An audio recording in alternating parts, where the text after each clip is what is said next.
Այն ինչ որ իրականում հիմա կատարում է Հայաստանի Հանրապետությունում, կարող ենք ասել, որ պատմական ժամանակաշրջան ենք ապրում։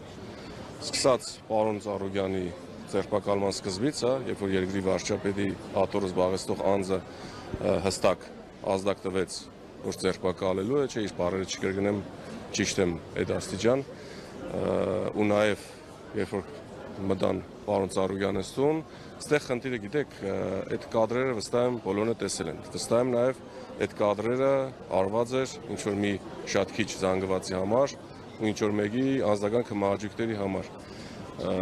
Իրականում ես լինելով իրավաբան ու փաստաբան, ցանկացած պարագայում կարող եմ կողմ լինել նման ձևով անձին ձերբակալելուն։ Ընդդուք միջև, այո, գետին այսպես ասենք, ապարգեցնելով, բայց այդ պարագայում մենք պետք է մի քանի բան հաշվի առնենք։ Նախ անձը ինչ հանցանքում է մեղադրվում, չգիտեմ, մարտահրավեր է, այլ ինչ-որ բան է։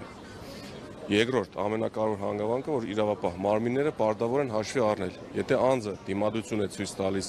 անձը փախել է կամ չգիտեմ,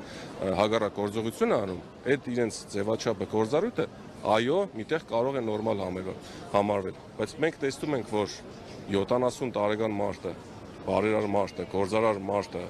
նման ձևով է ձերբակալվում տան մեջ, այն պարագայում, երբ որ տան մեջ մենակով կանգնած է, այդ ծիծաղելու է, չի, այդ աբսուրդի աշճան է, աբսուրդային ժանրից է ու միանշանակ նորմալ չէ։ Ու այստեղ նաև ոչ այդքան նաև պարոն Ծառուկյանի հարցը չէ, մեր ամբողջ իրավապահ համակարգը լծված է նման ձև մարդկանց ձերբակալելուն, չգիտեմ, կալանավորելուն կամ այլն։ Եթե դա շոու չի, ամենայն անկեղծությամբ ես չեմ հասկանում, թե ինչ էր, ինչ կարիք կար նման ճանապարհ անցած, նման հետագից անցած մարդուն նման ձևով անտեղի տեղը ձերբակալել։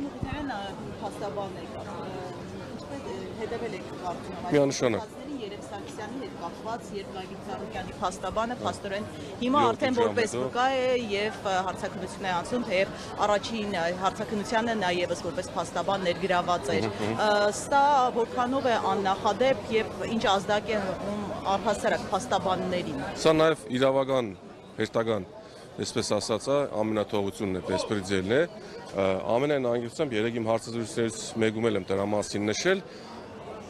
Մեր օրերում որևիցե հարցին, որը քաղաքական հետապնդում ունի, պատասխանել որպես իրավաբան ու փաստաբան, ամենայն անկեղծությամբ մի տեսակ անշնորհակալ գործ է, որովհետև նաև Երեմի Սարգսյանը հետ կապված դեպքը էլի հեշտական իրավական ամենաթողությունն էր։ Այդտեղ ես որպես լուրջ եմ ասում, այդտեղ ես որպես իրավաբան կամ փաստաբան անկեղծ չգիտեմ ինչ պատասխանեմ, որովհետև այն ինչ որ սովորել եմ այս տարիների ընթացքում թե փաստաբանական դպրոցում, թե համալսարաններում